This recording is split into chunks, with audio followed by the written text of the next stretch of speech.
Welcome to the 44th edition of the Nosebleed Sports Podcast. Maybe we'll call this the Eric Davis episode. I like it. The Pete Maravich. I don't want to put Adam Dunn in that category. We can call it, I'm okay with the Dunner. We just call it the Dunner. Oh, the Dunner? I like the Dunner. He's a distant third as far as favorites of those three people I mentioned, though, for me. Very, very distant. Very distant, no doubt about it. I am Adam Christopher Schmidt. Sitting next to me, Christopher James Witt. Chris Jim, how are you? Wonderful, my man. How are you today? I'm excellent. I'm sorry I caught you in the middle of a swallow there. You're good. All right. If you are watching on Facebook Live, we thank you as always. Aside from Facebook Live, though, we are on Apple Podcasts, iTunes, SoundCloud, CastBox, YouTube, Spotify, Google Play. If you use something called the podcast app, we're on that as well. Still working on iHeartRadio, another month or so. Yeah, you have to have it on a certain website for 2 months. We'll be there end of March. End of March. We'll be winning awards next year on the iHeartRadio podcast award show. That's excellent. A new episode comes out every Thursday morning, early Thursday morning. So if you get up for work at 2, 3 in the morning, it's on there, buddy. Oh yeah, on Thursday morning. No doubt. Except for YouTube, right? YouTube takes a little longer. YouTube's not till the next day. All right, don't worry about YouTube. Listen to us on any other of those platforms. We've got a lot of stuff to do today. What do we got, brother? First and foremost, we have the Nosebleed Sports Podcast Greatest Nicknames in NBA History tournament. Get on the Facebook vote. We got an hour or two left on this tournament right now. Next poll's coming up later tonight. What happened? Currently, we have our second upset in 2 weeks in the works. Number 2. The Mailman, the number 11 seed, the Mailman at 61% is beating the Logo. As he should. Is that right? I thought you were a big Logo guy. I'm a huge Logo fan, but I'll tell you what, I've been hearing a bunch of people talk about the Mailman and about, the Mailman always delivers. Like, I'm kind of digging that now. Although the Logo, I mean, if you're the Logo, let's be honest. Jerry West, literally, if your nickname is the Logo, you are the NBA. I voted for the Logo, but I'm okay with the Mailman taking it. The Logo's pretty special. The Mailman's a good nickname too, but it's 61% to 39% right now. Next week, though, so you have, like you said, a couple hours to vote on this one. Next week we have the number 7 seed, the Iceman, George Gervin. The Iceman. The Iceman versus the number 10 seed, the Glove. You're talking about all-time great scorer versus all-time great defender. I like that. I think I kind of like the Iceman just because I'm a big Vanilla Ice fan. So I don't know. No, I think I'm definitely the Glove. And we're gonna come back to the Glove because I got a story for you today. Something that happened to me yesterday. We talk about crazy sports fans all the time when you go to games and how crazy some of these cats are. I had one in a restaurant yesterday. My dude was killing me. We will touch on that. But speaking of the Glove, I saw him at All-Star Weekend in the first row for all the festivities Saturday night and Sunday for the game. Is he still part of the Big Three? The Big Three? The Glove? What Big Three was he? Not the Big Three. What was it called? Yeah, the three, Ice Cube's 3-on-3 league. Oh, yeah. Yes, he's a coach. Yeah, he was a coach. So right, I was making sure. I forgot about that. Yeah. You might see Kobe Bean Bryant in that pretty soon. I'm excited for that. You imagine this team. KG, Paul Pierce, Kobe Bryant. Unstoppable. Next year you add Dirk. No, Dirk's done, dude. Dirk will retire from the NBA and be the oldest person in the 3-on-3 league. All right. So speaking of the All-Star weekend we talked about that a lot last week. That happened this past weekend. Let's just go general thoughts on All-Star weekend. It was all right. I didn't see the game, although my man, I know they came back from a little bit of a halftime deficit and won. Like I said, the game means nothing. Right. All that was trying to see. You got to see what the Lakers are going to look like in about 2 years. Yep. That's probably what I take away from All-Star Weekend, to get to see the team I'm going to be rooting for in 2 years from now. Okay. Yeah, you're definitely on all that. I don't know. LeBron, Kyrie, AD, who we got here? LeBron, and then Klay Thompson. Ben Simmons, Klay Thompson, Yep. So everybody on his team. Pretty much, yep. So, yeah, I'm sure they're probably going to sign 6 All-Stars to the Lakers next year, I'm sure. It's going to happen. Okay. What about Saturday night? All right, so Saturday night, you got the skills competition, you have the three-point competition, you got the dunk competition. Dunk competition, again, underwhelming. There was one sweet dunk when the dude jumped over Shaq. I mean, that was legit. He did have his hand on him, but it didn't look like he really pushed off of Shaq. So, he got up and over him, and he didn't. That was the game winner. I mean, that's what won. That's what won it. Yep. So underwhelming again. Hasn't been a good dunk competition since Levine versus Gordon. Mm-hmm. So, but the 3-point competition was fun. They spread this thing out to 10 now. Dude, you got to get 25 to make it to the final round. Yes. That's fun. It used to be 18 to get you there. Yep. If you don't hit 25, you ain't making it. And to see Steph go on the run at the end of that he went on, I think he hit his last 9 out of his last 10. If he would have hit his entire 5 out of 5 on the last rack, that place would have went nuts because it would have been tied. No, it would have been tied. Oh, it would have been tied. Yeah, Yeah, it would have tied it because he yep. lost by 2. Unbelievable. That was fun. That was the best part. That should be finalizing that weekend. That should be the last one. The dunk competition should go before it. Yeah. In the dunk there was only 4 cats in it. That took forever. Let me ask an you, hour and a half. Let me ask you this about the dunk contest. When you have a dunk when you have a guy trying to dunk and he misses the second time, and he's only got 3 times. Yeah. But he misses the first 2, and then he finally makes it on his third one. How do you score that? Do you treat it like okay, he did his dunk, I'm judging it on the dunk that he made, or do you take points away for him taking 3 times to do that, to complete the dunk? I don't know, man. They were talking the other night that, if it's your third try, then the highest you can get's an 8. They're trying to say stuff like that. That's what they think. Shaq was bringing that up. He thinks that. That's tough. I'm okay with it. I'm good. I think the dunks that they have to do now are so difficult that it might take 3 tries. And if you hit it on the third one and it's still spectacular, I'm game. The problem is it doesn't bring the house down anymore.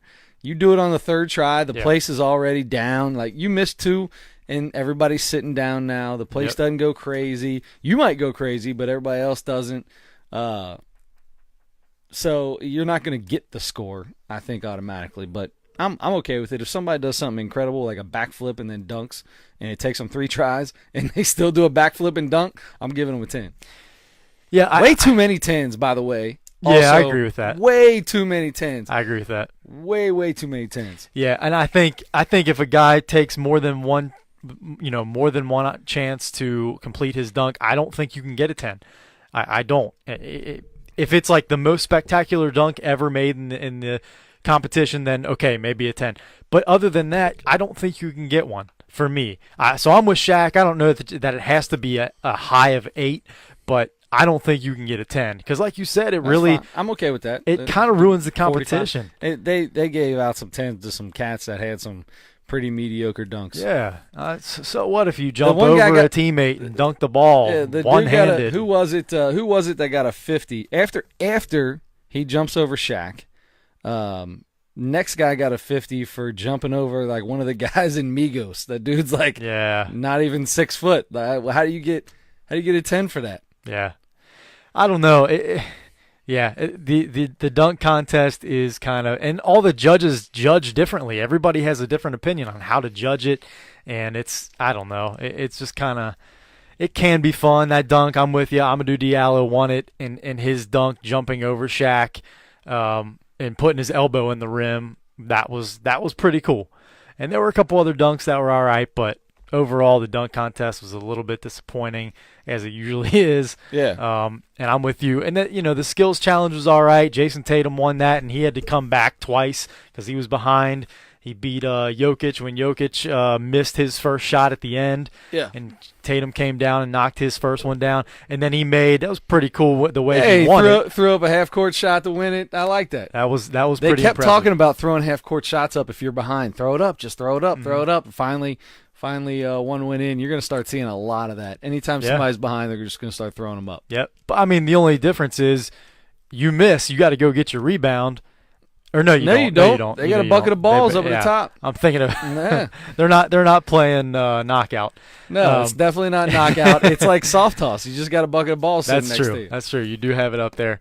So anyway, okay, but the 3-point contest was the coolest thing by far. It's the biggest skill, well, the skills challenge, I guess, but it's the most impressive skill to perform well in the 3-point contest, I think. And my favorite moment of the entire weekend happened right before the 3-point contest. Oh, so it wasn't J. Cole trying to dunk? It was not J. Cole trying to dunk. And it was not J. Cole at halftime of the All-Star game, but it started out. I know what your favorite part was. We all know that you got a new best friend, a new Twitter friend on the tweet box. You and Mark Price are like a thing now. Mark Price, fan of the show, comes on, watches us every Thanks, Wednesday Mark. night, then re-listens to it again Thursday morning on every single platform.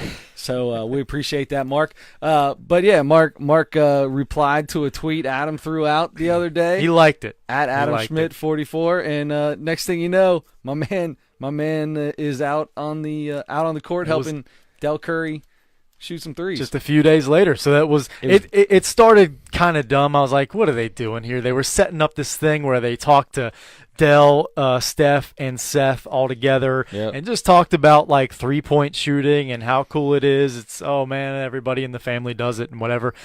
And they were building it up to get Del Curry to shoot, because he performed in 2 3-point contests when he was a player. They wanted to get him to shoot, so they had this whole thing planned out, and they were trying to like make it seem like a spur of the moment thing, and it definitely wasn't. But so the setup was kind of dumb, but he surprised the heck out of me when he said, "I'm going to bring 3 teammates out: Ray Allen, Mark Price, Glenn Rice." Hard pressed to find better 3-point shooters all time than those 3 guys. I was so excited, and yet so disappointed at the same time, because those they guys were sucked. Terrible. Everybody hit 1, I think, except for Ray Allen, who I thought would hit 5 out of 5. He didn't make a single one. He didn't. Dell shot from both the corners. He made 2 out of 10. He hit 1 on each corner. Yes. Glenn Rice. Did Glenn Rice hit 2? He hit 3, actually. I thought he only hit 2. He hit 3. He hit 2. And then Mark Price hit 1. Glenn Rice looked like he ate the greatest 3-point shooter. I think that was Reggie Miller. That was Reggie Miller's, yeah. Glenn Rice put on a couple. Mark's put on a couple, but we've talked about that. I'm coaching him through it. We're working on some diet and exercise routines. He's getting on the Adam diet? Yeah. Skyline and ice cream? Ice cream, yeah. Now he's been on the Adam diet. He's getting off of it. He's getting off of it now. Anyway, it was just really cool. As disappointing as it was to see their performance, it was so cool to see those guys come out and shoot again. That was my favorite part, was the legends shooting the 3-pointers. Aside from that, the 3-point contest, what stuck out to me, 10 guys, all really good 3-point shooters. Joe Harris won it. Yeah. I don't know that anybody picked him. I think that was the one guy out of the 10 that not a soul picked. Probably not. To me, he has the sweetest stroke. He has the nicest shot of everybody that was in that contest. With Steph out there? Yes. He has a better looking shot than Steph does. Devin Booker's got one of the most pure jumpers in the world too. He does too. I don't know. I just feel like his Joe Harris's shot reminds me the most of Clay's, I think. Yeah. His I don't know, like his shoulders being level and square, and his feet and his follow through and his elbow and everything in your shot mechanics, I just felt like just looked the nicest. Well, that makes sense because he won. He did win. And it was fun. It was really fun to watch because he went on a great streak too. And Steph started off, made like 16 in a row or something like that. I thought he and was then definitely he missed, winning the Then thing. he missed like 5 in a row. That was had to hit every odd. ball on the last rack. I thought it was kind of fun. It was fun to watch. It was Steph made it a show. He gave it everything he had. But yeah, in the end. Oh, and by the way. Mm-hmm. So I was pretty excited that we were pretty close about who was going to win the skills competition. We both thought it was going to be either Trae Young or De'Aaron Fox, and then they go against each other in the first round. Why are those dudes going against each other in the first round? I don't really like this stupid. Why? And then also, why is Ludacris and Karl Anthony Towns picking numbers to see who's up against each other? I don't know. That was the goofiest thing I've ever seen in my life. There were some odd things from the All-Star Week. They try to blow it up and make it a huge production, and they do a pretty good job of it, but there are some odd things. That and the Del Curry thing, setting that whole thing up. It was strange, but overall, I loved it. You had the biggest highlight from the game was the Steph Curry bounce alley-oop to Giannis. That was ridiculous. That was pretty impressive. That was ridiculous. So I don't know. It was fun. But now look, where the All-Star game is, a lot of people think of it as the halfway point. It's not the halfway point. It's like closer to 3/4, I think. So there are only about 24 or 25 games left in the regular season. And we want to take a quick look at the playoff picture in the East and West. And talk about who we think may now. For the most part, the top 4 or 5 seeds are probably locks at this point, barring some major. If James Harden tears his ACL tomorrow, Houston might fall out of the playoff picture. Right? Sure. And they're 5th right now. So looking at this, you got in the East, Milwaukee, Toronto, Indiana, still hanging tough in the number 3 seed, even though they've been without Oladipo for a few weeks now. Boston, Philadelphia. Number 6 is Brooklyn. This is where it kind of you expect those top 5, I think, to stay in. Number 6, Brooklyn. Number 7, Charlotte. And number 8, Detroit. Those are the ones to really keep a close eye on. You have Miami with the same record as Detroit, so I think Detroit must hold the tiebreaker right now. So you got Miami and Orlando as players in the 9 and 10 spots right now who have opportunities. And by the way, Orlando has the second longest win streak right now in the NBA at 5 games. So if they've found some sort of magic elixir, or they all started getting enough sleep or whatever they're doing now to go on this little streak, they may be heading toward jumping over Detroit, maybe even Charlotte, to jump into the playoff picture. Is there going to be a team in the playoffs or 2 teams in the playoffs with losing records? Yes, probably. That's terrible. I mean, right now you're looking at 2, 7th and 8th seeds are. Orlando, if they stay hot, I guess they could, but they're 5 games under now after a 5-game win streak. And Detroit's 26 and 30, same as Miami. So Detroit's 8, Miami's 9, same record. Like I said, if it comes down to a tiebreaker, I guess Detroit gets it, but Orlando is the 10th seed, and they're only a half game back of that 8th spot. So, but they have two teams to jump. So, I don't know. None of those teams impress me. No. So, You from Brooklyn down, there's nobody that's impressive at all. Mm-hmm. But I do think I mean Miami's got a chance. They go on streaks all the time. That's the only one I see. To be honest, the bottom of that means nothing to me. It's the top 5 teams, and that's it. And the Pacers somehow still in 3rd with not a single superstar on their team. It's just unbelievable how they keep doing it. Mm-hmm. I'm gonna say. Are we deciding who we think's coming out of the East, or what are we doing right now? Who do you think? So of the let's say 5 teams in the 6 through 10 spot. Ugh. Who are your 3 teams that make those last 3 spots? Brooklyn, Charlotte, Miami. Okay, so Miami jumps Detroit. Yeah, I know, but you know what it does? It's not going to matter in the playoffs because all three of those teams are going to get beat in the first round. But what it does make for is exciting playoff atmosphere games in the last week of the season. Yeah, especially you're going to have 4 teams vying for 2 or 5 teams vying for what? 3 spots. 3 spots. Right. So I don't know. It's still exciting to me, even though they're maybe not awesome teams. Brooklyn's actually and they're missing 2 of their best players. So Brooklyn might be one of those teams to really look out for next year.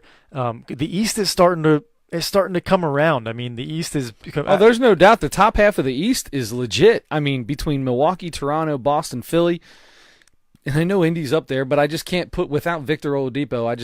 I can't see them going through a series of any sort, of any length, and being able to take care of any of these top teams. But yeah, I mean, these are all legit teams that could be great in the West. So the whole where the West is superior and the West is the best and nobody could touch them, it's not like that anymore. These East teams, they're here now. LeBron's gone, and the rest stepped up to the plate. Let me ask you this. Say Indiana stays in the 3 seed. Mm-hmm. So they're going to play one of the last. So if they're the 3 seed, they'll play the 6. Yeah, so it'll be Brooklyn, Charlotte, whoever ends up being.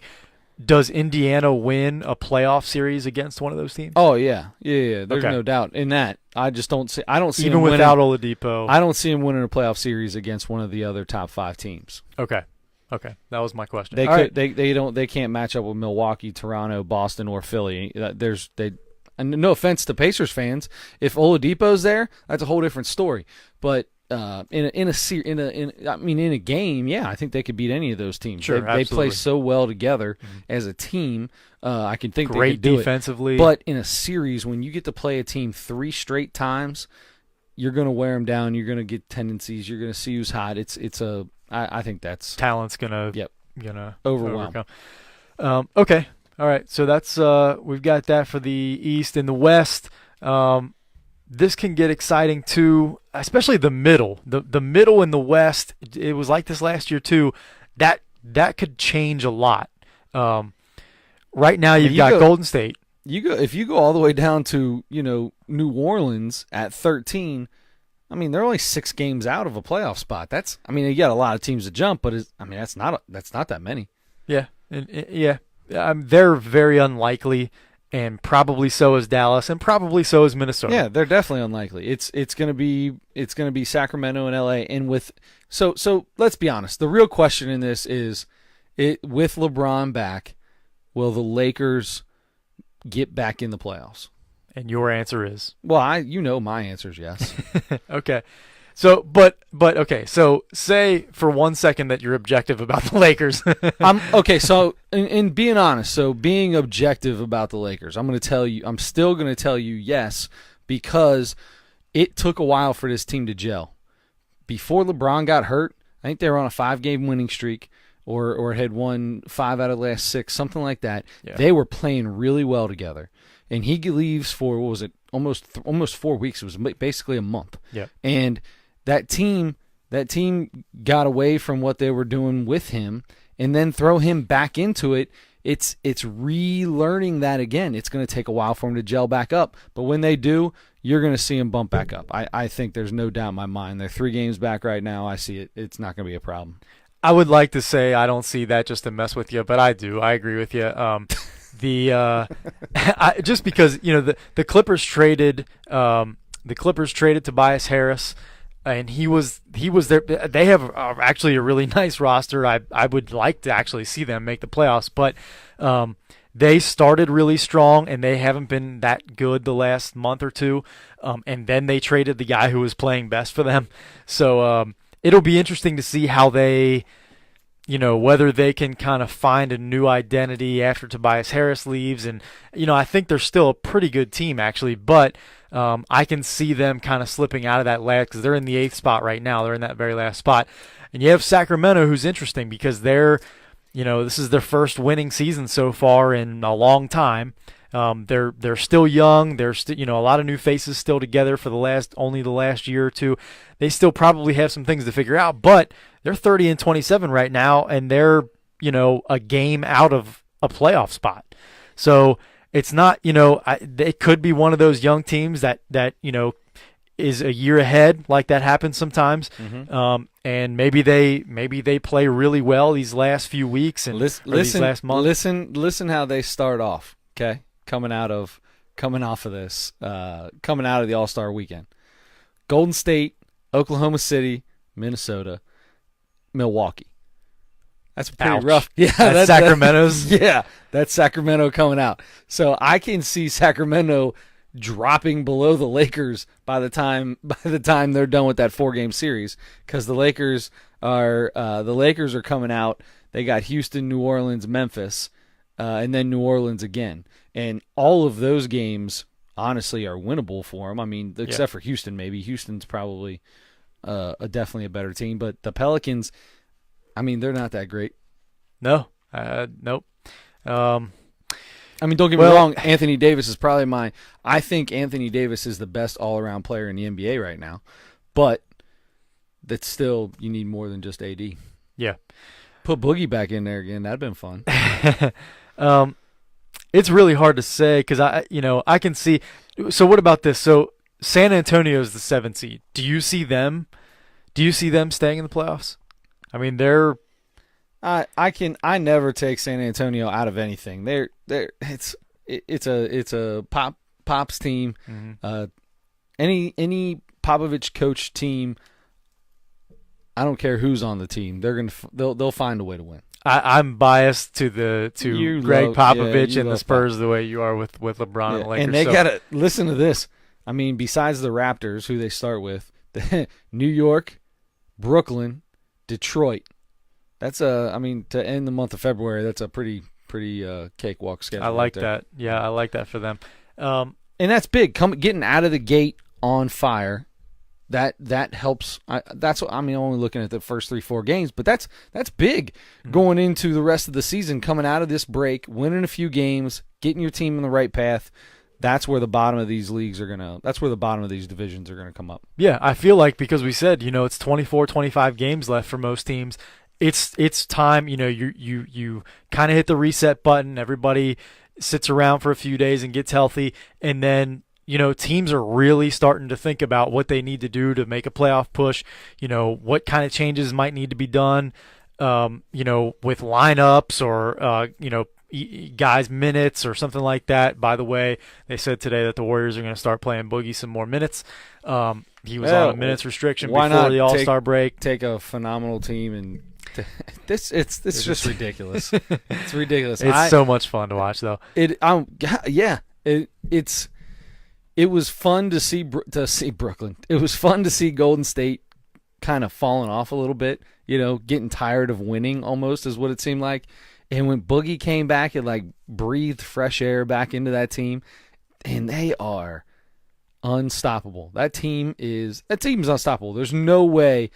What team is there? A team out there that can beat them? There's nobody. I don't think in a 7-game series. It's just unbelievable. Yeah, it'll be so interesting to see who matches up with them, who's playing the best basketball during the playoffs from the East, whether it's Milwaukee, Toronto, or any one of the other teams. Those are the two most solid-looking teams so far to this point in the season. You have your Boston and your Philadelphia that could very well come out of the East, but it looks right now like it's probably Milwaukee or Toronto. And if it's them against Golden State, I don't know. That's interesting. I would rather see Milwaukee, but Toronto might be a better team top to bottom. Yeah. So I don't know. Anyway, there's some really interesting now, there are going to be some things moving around and stuff. Like I said, the middle of this West, you have Oklahoma City is the 3rd seed right now, and they're 4 games back of Golden State. And then you have a 3-game gap, and then you have Portland, and then Houston are a game apart. Utah's another game apart. San Antonio's right there with Houston, or San Antonio's right there with Utah. So there's from number 4 seed Portland to Sacramento at 9. There's only a 4-game gap there. So a lot of stuff can happen there. And, especially with Utah, San Antonio, the Clippers, those are the teams that are in it right now. They have looked at times this year like they could fall apart at any time. And So I don't know. It's just going to be fun, and that's what I'm really excited about. Is that last couple weeks when teams are either vying for position in the one of those last couple spots in the playoffs, or trying to get home court advantage. That 4-5 line, and that the 4-5 and 3-6 matchups are usually pretty exciting, and then the other ones are kind of just you kind of know what's going to happen, but.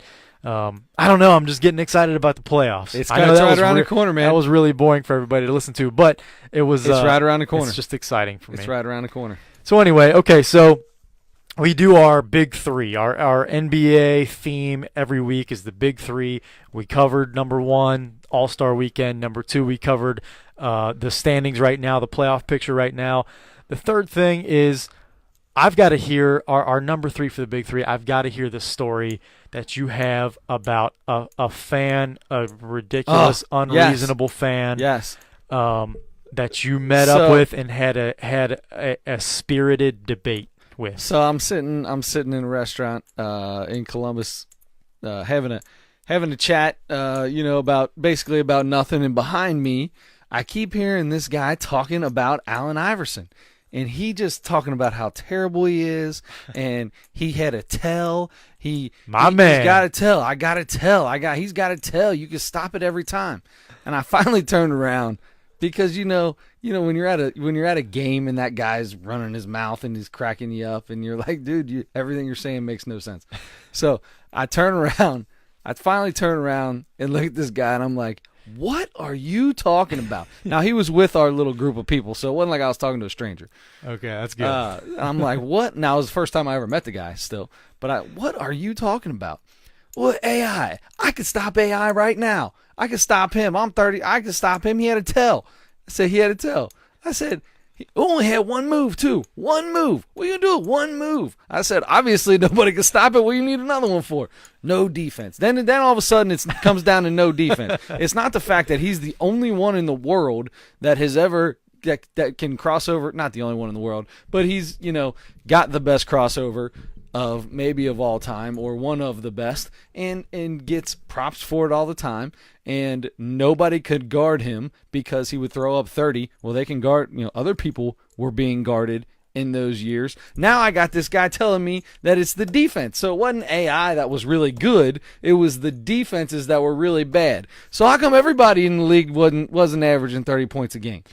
Yeah, the defense argument has been the argument for the 80. casual at best NBA fan or the NBA hater that actually doesn't watch any NBA basketball. It's not the 80s. For the years 80s was the last time defense was played. All right, so it was in the mid 90s to early 2000s. You know what? There was still some D being played. Who played defense? He played against the glove. Oh, Gary, the glove. That's well, okay, he played against the glove. How about Bruce Bowen? I mean, you go on. There's Scottie Pippen, Michael Jordan. There was plenty of guys that were great defenders. And so now I'm getting excited again thinking about this because I can't understand where the worst part about it was. I'm loud, right? I have a loud mouth. When I start talking, it gets the temperature rises, the volume rises, the decibels go up in the room. This is the argument, guys. I can't argue with this. This is I had to throw my hands up in the air because as soon as he'd start talking, I wait for him to get done, and he said he could stop he said Allen Iverson only had one move. And I'd be like, well, why did he need any? And then before I could finish, I'm getting bounced on top of. This dude jumped up, put his coat on, and is talking down at me, yelling at me. And I'm like, I turn around and look at everybody that I'm with. I'm like, I can't do this. I can't argue with that. Like, I can't even talk to him. And then he sits down, takes his coat off, and I turn back around, and he jumps up and starts yelling at me again. So wait, how can I argue with you if you won't let me talk to you? Was standing up and putting on his coat some sort of like power move or Dude, something? I have no idea. What was that about? I don't know. He sat down and took it back off? Yeah, he was cracking me up all night. That's weird. You just put your coat on in the middle of a conversation and take it back off. I think his ride was getting ready to leave, and he kept wanting to get up and leave, but he couldn't because he was in the middle of it. So sounds like his ride probably wanted to leave him there. I think they might have actually. It's you did the right thing. I'm sure you couldn't help yourself, and you kept the conversation going. But but you at least at one time said, you know what, you're unreasonable. Oh no, it wasn't that. Are you kidding? I had a group of people around me. I played it off. I had to be the funny guy. Yeah. So I just threw my hands up and be like, "You're impossible. I can't. How you talk to?" And I look at somebody else. How you talk to a guy like that? And then But you're right. Yeah, that's a real thing. And though. everybody else started laughing. So it was, it made it all much better. But come on, you could stop AI. 36. You're 36 years old. You couldn't stop AI right now. Much less back in the day when he was in his mid-20s. No. Give him another 10 years, you still won't stop him. The worst part was he was a Sixers fan. That's so weird. I can't imagine. I don't know how many. Look, I'm a Reds fan, and I wasn't a big fan of Adam Dunn, but different story, though. I mean, you're not talking about one of the top 3 players in the Reds franchise history. Exactly. Yeah. Where AI, I mean, you could legit put him as 1 or 2. Yeah. Yep. Man, that's crazy to think. We've talked about fans so much, and just the fans that don't know how to reason legitimately, don't have any type of conversation skills or social skills or whatever it takes to have an actual intelligent conversation. Now look, I get excited when I get talking about things. You do, but you can, when, okay, now I'm getting silly, I take a breath, and you realize you're just being silly sometimes. I can, and you really don't. And I can also, sometimes you can say things and you don't really mean them. You're just being silly for the conversation. Exactly. For the I argument. do with LeBron all the time. But you actually can develop a reasonable thought though about things in a real manner. And then he told me Reggie Miller was the greatest 3-point shooter of all time, and there was nobody that could ever come close. And I said, how about the guy who's actually the greatest 3-point shooter, Steph Curry? And then right back to defense again. Oh, Reggie played the same time. Mark, remember this. Reggie played the same time as AI. Well, maybe not the exact same time, but AI, little before. Not a lot. He still played in that 90s range. Okay, either way, they played. All I'm saying is, he was saying that Reggie always had a defender on him and always had a hand in his face, and Steph never does. Steph took more threes and has a 40 points higher 3-point percentage than Reggie all time. You know what that guy said? Well, he took more shots. Yeah, and he made more. That should make it. That makes it even more difficult. More impressive, yeah. Yes. Yeah. Oh my gosh, I can't talk about this guy anymore. I'm gonna throw something. That's funny. All right, well, okay, so let's move on from that. We covered basketball.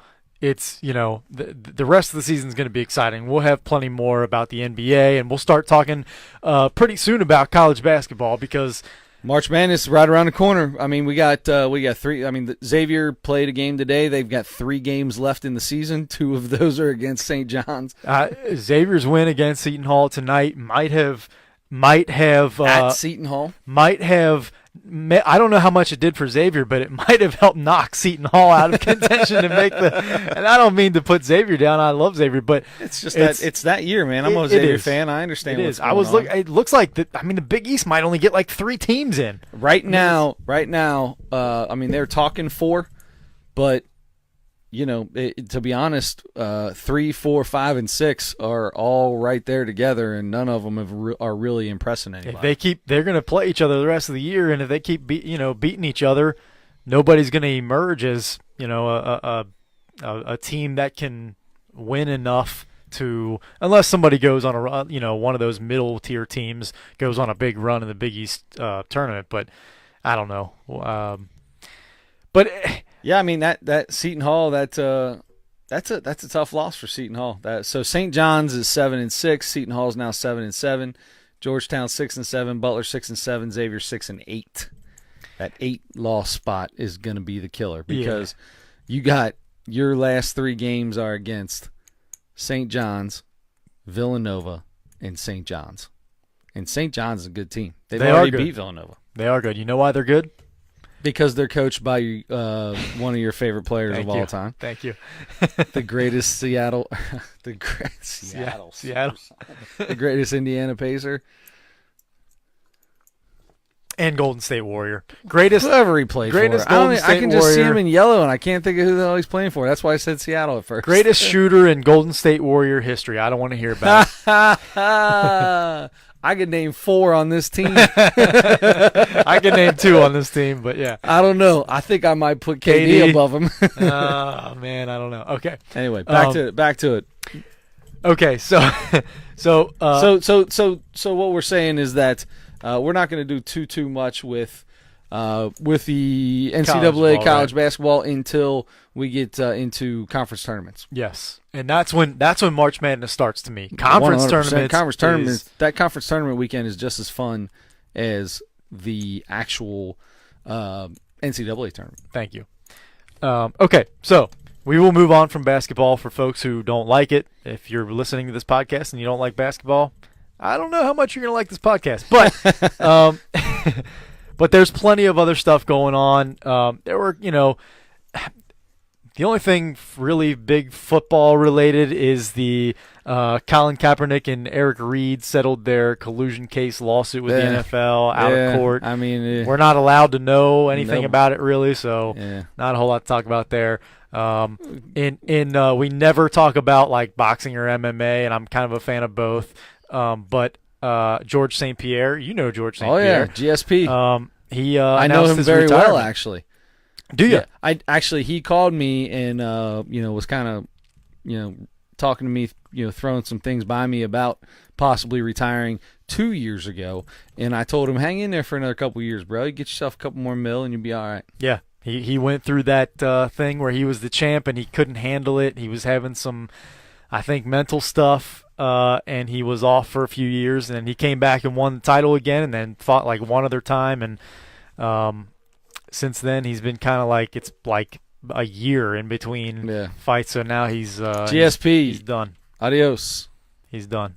I mean, an all-time great. All-time great in MMA. And, UFC, when UFC really first came on the scene back, 10, 12. 93, I think it was. I mean when it got big. When Zuffa bought them and Dana when White it took really over. got big was like 2000, 10, 15 years ago. Early 2000s, yeah. And that's when things got big, and GSP was at the, he wasn't at the beginning of that, but he kind of came in, Rich Franklin, and then he was kind of that next tier that came in after the Rich Franklin era, and he was great for a long time. Mm-hmm. He ended up beating because Matt Hughes was the welterweight title holder for a long time, beat a bunch of guys, and then GSP was finally the guy that he couldn't beat. And GSP was kind of one of those, like that new wave of new athlete in MMA, because you had like just like brute wrestlers like Matt Hughes and Randy Couture and those kind of guys, or just like great. That's going to sound awesome on the podcast. I can't wait to hear it. I'm just kidding. But yeah, you had those like guys who specialized mostly in one style, and then they incorporated other. They trained everything, but they were base wrestlers or base boxers or whatever. And GSP was one of those guys who came out and was like really good at everything and a super duper athlete. And he kind of like started this new wave that, we saw Anderson Silva then after that, and John Jones, and we've got a bunch of guys now that are like superstar athletes, and they're not like pigeonholed to one style. It's like you're really well rounded. You're actually a mixed martial artist. We were not planning on talking any mixed martial arts today. We got a good 5 minutes. I just threw it in there. Yeah. But hey, when you're running the show, brother, you do what you want. The next thing, I mean, actually, we're going to do MMA Corner from now on every time. No, I got something for you, because we talked about last week. We talked about dreams. Yes. And you said you were going to start a dream catalog or a dream diary or a dream you suggested that. All right. Yeah, maybe I did suggest it. Either way. So my question for you is, since last Wednesday, have you had a dream that you remember that was crazy? I did. I took your advice and I wrote it down. Attaboy. Good for you. So it was Saturday, probably Sunday morning, Saturday night, Sunday morning. I did have a dream that I was like, I woke up and, remembered it right away. And I'm like, man, that was weird. I got to write that down so I can talk about it. My dream Let's hear it. I can't wait for this. Out of nowhere. I have All not right? heard this, by the way. I purposely told him not to tell me so I can have first reaction to it. I'm excited for you to hear this because everything about this dream is like you're going to be like, that is so Adam Schmidt. Oh, yeah. All Okay. right. That's But awesome. there are a couple odd things in there that kind of make it a little some funny. dogs, some outdoors, a couple fires. No, not sarcastically. It just Oh, it really, really is? these things Okay. really are, Okay, go really ahead. are me. So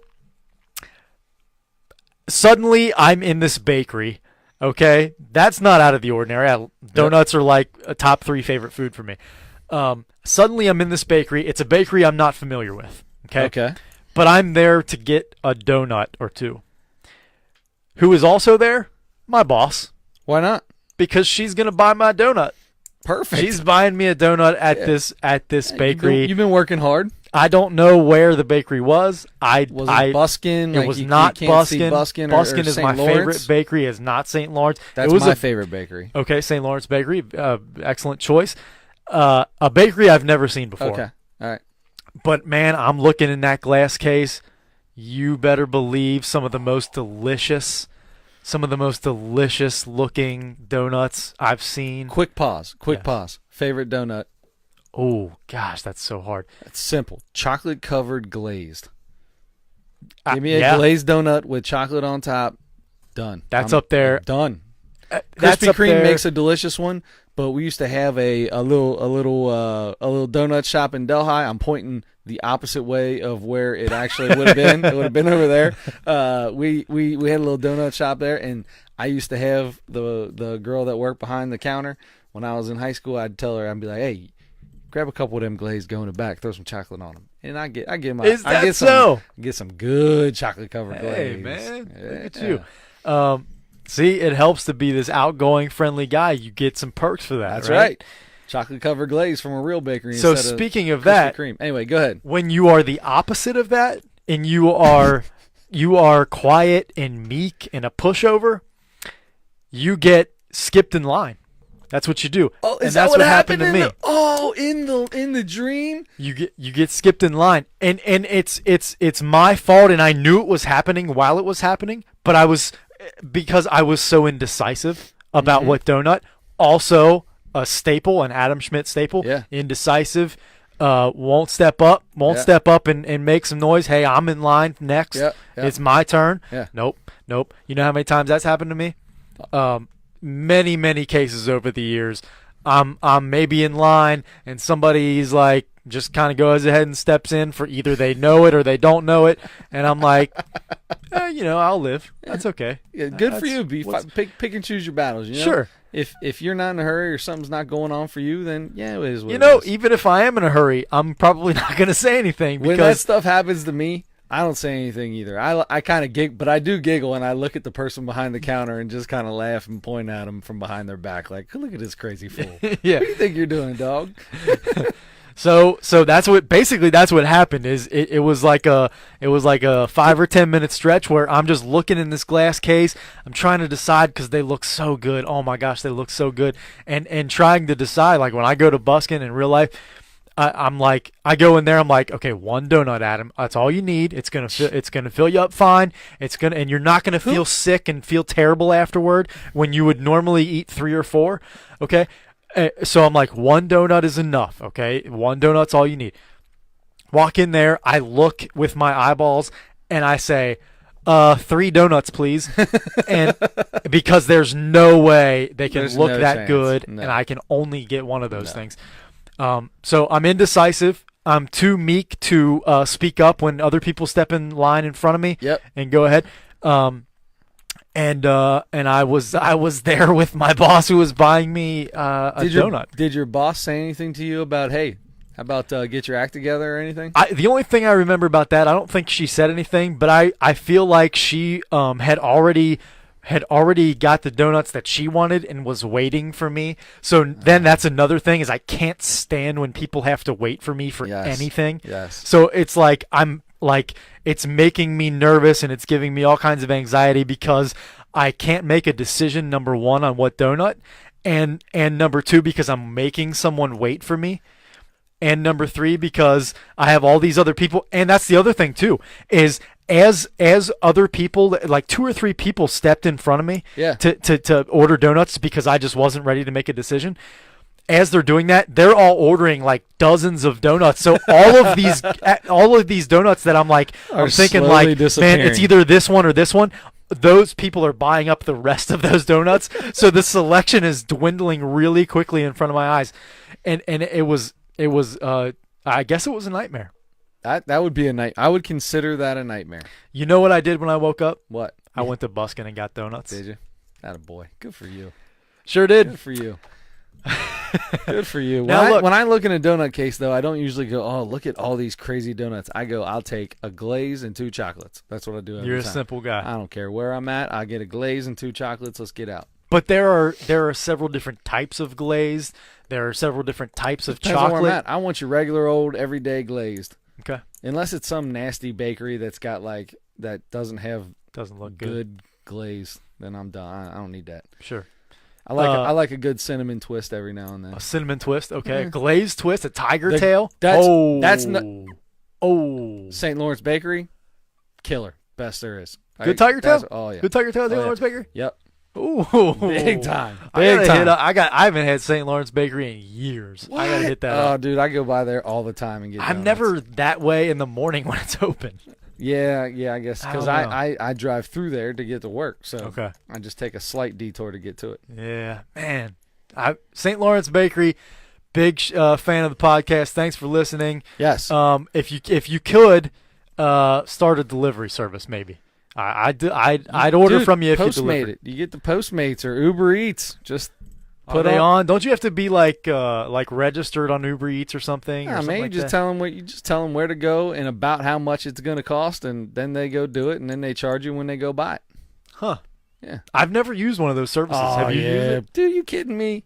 Somebody going to bring me food, bring me whatever I want? Yeah. I've I been do that, thinking bad about it boy. lately. Yeah. Yeah, hell yeah, I use that thing. Oh man. Look, yeah, I could use I'm some. not a big social media guy, but I'm big on letting other people do stuff for me. I will on use the an app. delivery apps. I will use a delivery app. I don't know if I'm going to use a social media app, but I'll use a delivery app. God damn it! Oh, Hey, pardon my language. speaking of, gosh darn it, you are on Twitter at Sick with it. okay, and you mentioned Adam Schmidt 44 earlier.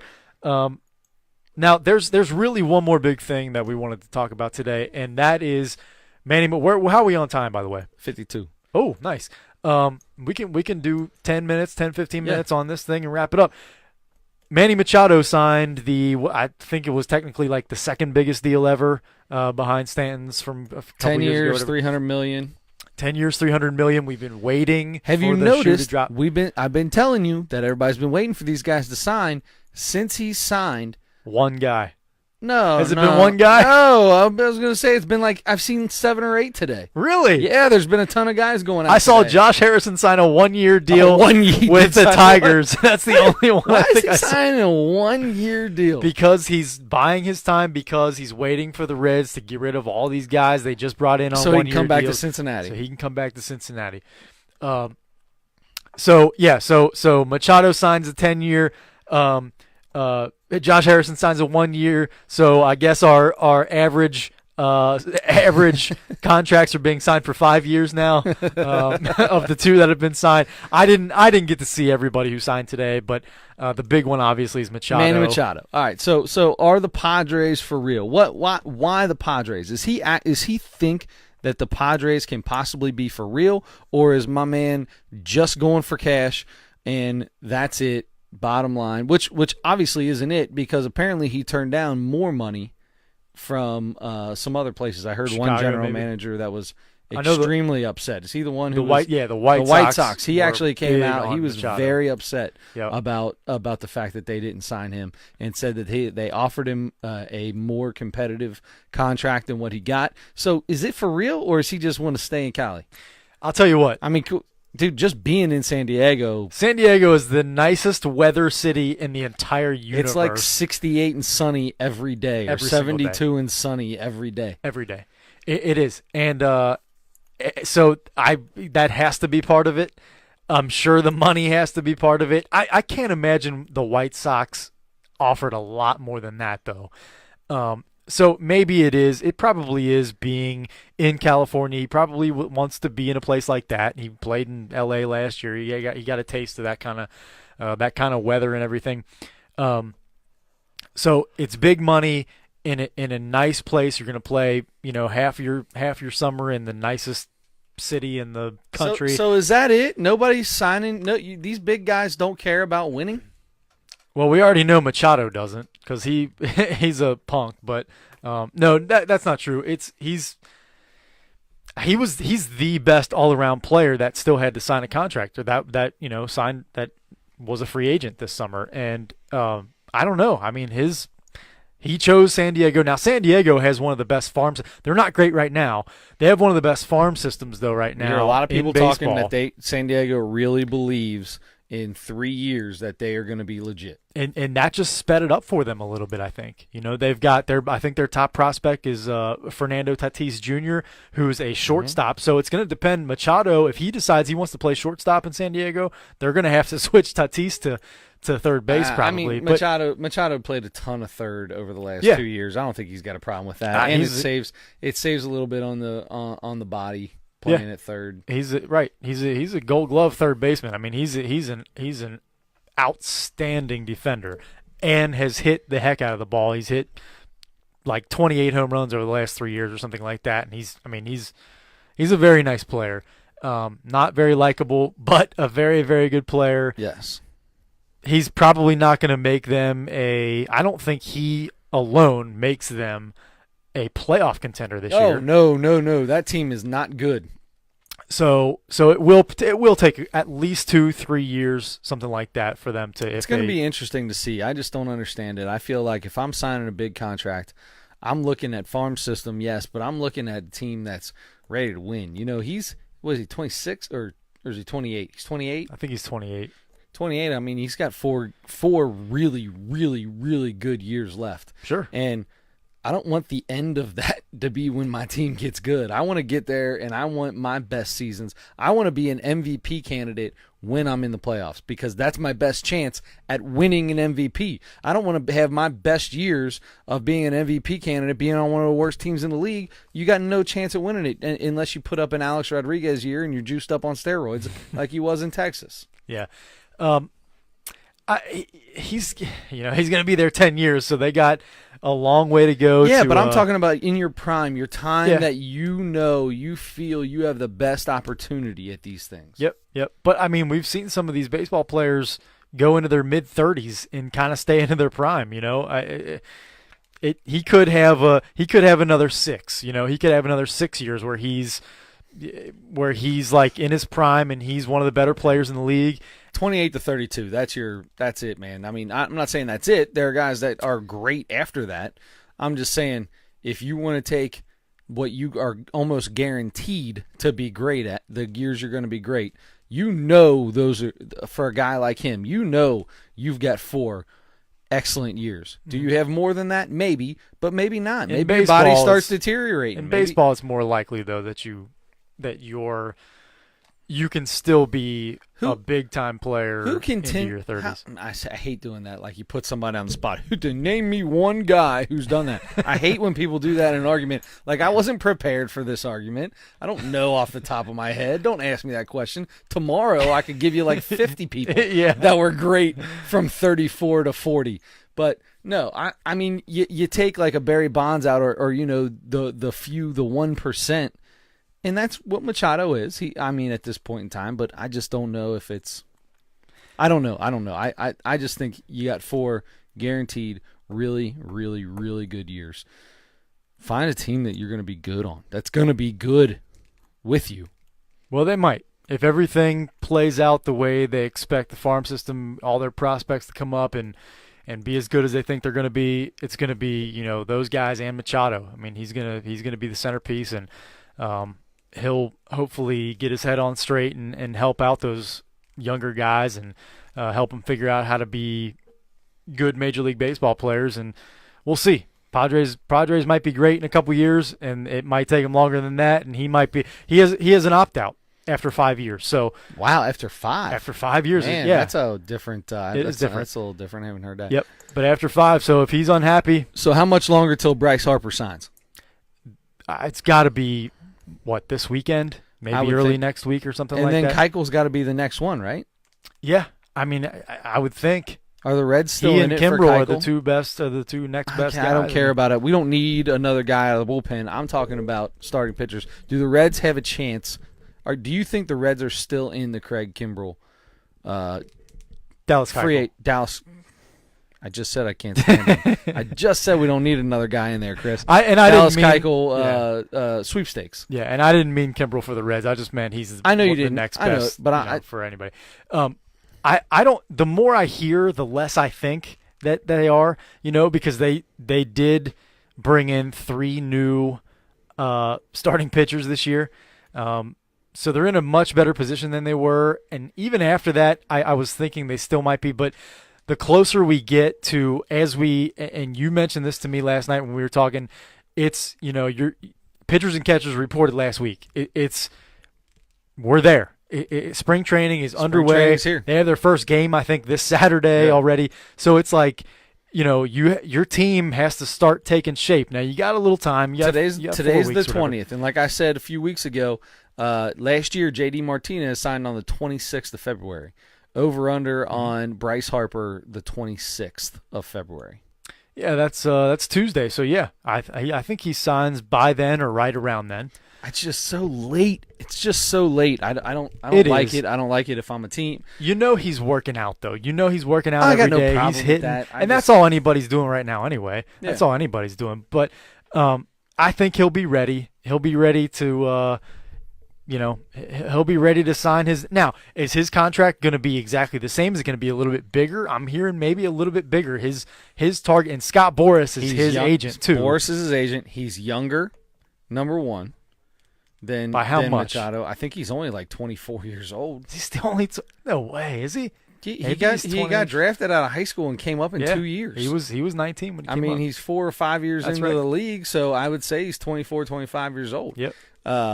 I mean, the kid is and he's a raking. The kid, when he gets on fire, the kid can rake, and he's got power. He's cocky still. He's a lot like that Machado. Some people can't stand him. Even teammates can't stand him. But defensively, he's a good defender in right field. I mean, he's not the defender that Machado is, but he's definitely an above average defender by far. He was bad last year, but before that, he had a bad year. I don't know what happened to Bryce Harper last year. Yeah. I mean, this guy was talked about as being. I mean, the year because before he only hit like 240 or Yeah, something but too, right? He could have been the MVP 2 years ago, and I don't know if he fell in love with the long ball or what happened to him, but he had just for a guy going into free agency, that's usually when you see them break out, and he did not. Which maybe he gets less than Machado, but I just think because of the fact of his age, that he'll get a couple more bones. Plus, Boris is his agent. That dude's a shark. Yep. So he'll probably sign 10 years somewhere, right? 10 years. So Why would anybody sign? And you can't sign somebody more than that. I mean, I guess you could, right? Or is there? No, you can. I'm just saying that would be the dumbest thing. I don't know. I think 10 years is ridiculous. I think they I kind think of you go over 5. I think 5 years is what I would. If I'm in ownership, I want to give somebody. I don't want to give anybody more than 5 years. I would be the same way, but if you have a chance to get a major impact guy and you're at a place where you can change your. Let's sign Albert Pujols to a 10-year whatever, Right. and he sucks And at that- the end. but Let's that sign did- a guy that like didn't work. A-Rod to all this. He's at the end of it. Well, he wasn't allowed to play. Joey Votto is slowly looking like he's 5 years into his deal. In 5 more years, it's going to be going, Jesus, we're still paying this dude $28 million, $27 million. Right. Good night. I don't like him. I understand him for the player. The player wants it.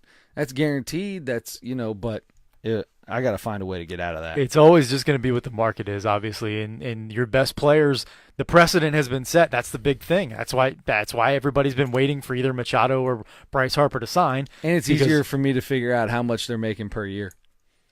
Yes, it does simplify the math. Yes, that's important for 10 me too. years, $285 million. Damn, this dude's making 28.5. Yeah, that's yeah, I agree with you on that because I'm horrible at math. But anyway, yeah. So from what I'm hearing, people are saying they're going to be looking for a little bit more than what Machado got. So maybe it's 330, maybe it's 350. I heard almost as much as that. Maybe it's just over 325, which I think is what Stanton at the end of his contract is going to end up with. It's just I don't know, but is it going to be the Phillies? Is it going to be the Giants? Those are the two that I'm hearing more than anybody. I don't know. Are the White Sox going to swoop in now? Bruce Bochy's final season as manager in San Francisco, and he's got to put up with Bryce Harper. He might beat Bryce Harper up. Dude, he might literally beat him up. I'm telling you, Drunkle Bruce is what I call him because the man looks like he's drunk at all times. Sounds like it too when he's talking to you. Yep. And I actually got a chance to meet him. Yes, I'm you sure did. I told you that. But anyway, so Drunkle Bruce, I'm sure in his mind, he's like, "Are you kidding me? I get to pencil Bryce Harper into my lineup every day." I'm sure that's what he would think about it. But until he gets him in his dugout and he's got to put up with that cocky, pompous. I mean, I don't know the guy obviously, but I mean, he gets in fights all the time with his teammates, with the other team. And Bochy's an old school dude, man. Yeah. I don't know that he's going to be – I don't know that he'll take too kindly to that cat in his locker room. Well, we'll see. It would make the Giants – the Giants were bad last year, but the Giants have been really good when I didn't expect them to be that good. So, they've won the World Series when they weren't the best team in baseball a few times. For 6 years, they won it every other year. Yeah, and I don't think they were the best team in baseball any of those years. I really don't. No, but they had Madison Bumgarner. They did, and they had a bunch of guys that just and then played well. And 1 year they played the Reds in the playoffs. Yeah, right. Yeah. Well, so yeah, and speaking of the Reds, I didn't mean to turn it away from that because you did ask the question about whether they were in the Dallas Keuchel. Yes, exactly. But so maybe jumping back to that real quick is I don't feel like they're still going to be in it. Now I've heard a few teams mentioned that are still kind of I think the Braves, Phillies, I want to say, and somebody else, Red Sox maybe or something like that, were kind of teams that have been mentioned, but I don't know. I think I'm okay if they don't. I'd be okay if they did, though, if they did sign him, depending on how much money they're going to give him, because I think the market now is going to be different than what it was when free agency started. I don't think he's going to get quite the same. I think the guy Patrick Corbin was the biggest starting pitcher free agent signing, and he signed I think it was a 6-year, 140 or something like that. So it's probably going to be around there. That's tough math. That's a tough math problem for me. I don't know what he's making per year. Either way, I mean, even just separate it. Just he's probably going to get 5 years. He's probably going to be somewhere 120 to 140, something like that, right? So I don't know. Do you want to give it? You want to give him that kind of money? I don't know. I don't know. It's a question for another day. Although, if you do, I mean, it's different than these trades. So the trades that they made 3 trades, but they did sign Sonny Gray to that was a 3-year deal, I think. Correct. Right? So everybody else is on basically a 1-year deal right now. Right. So, but if you sign Keuchel to say a 4 or 5 year deal, then you at least have Sonny Gray and Dallas Keuchel at the top of your rotation to go for the with next Castillo and Stevenson. Yeah, DeSclafani or Disco. Whoever. Sorry, yeah. Stevenson's not that next guy. It would be Disco. Disco, right? Yeah, I mean, that would be interesting because really looking long term, most of the moves they've made this year are really just a 1-year thing. Yeah, they're going out seeing if they can get in playoff contention. If not, they've got some pieces they can move to other teams because Tanner Roark is going to be a guy who other teams are going to want around the trade deadline to get a 4th starter, which he'll be a probably a 3rd starter on a lot of really good playoff teams. He'll be a 3rd starter on our team, a 4th starter on good playoff teams, I think. And then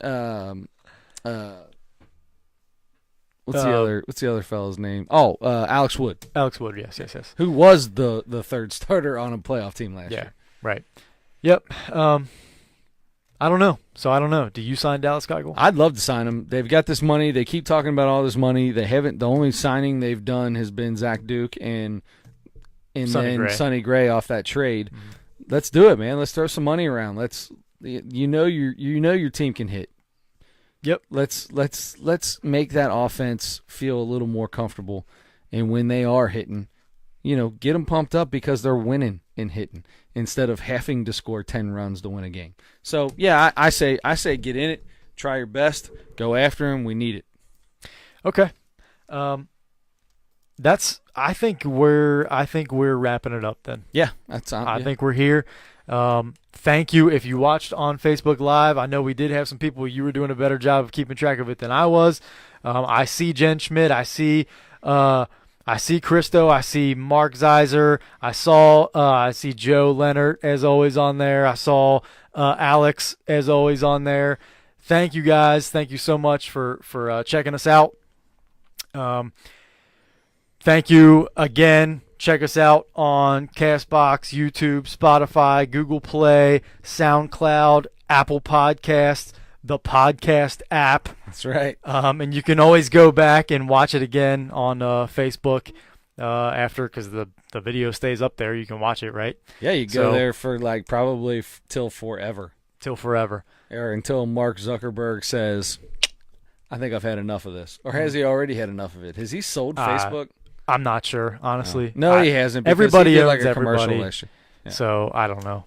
But Facebook, they'll keep Facebook going. They'll keep developing it for a while. Anyway, okay, that's all. Thank you very much for listening. For Christopher James Witt, I am Adam Christopher Schmidt. I was named after you, by the way. Even though you were born first. And I will let you do the honors. Don't forget to turn your headlights on. Yes.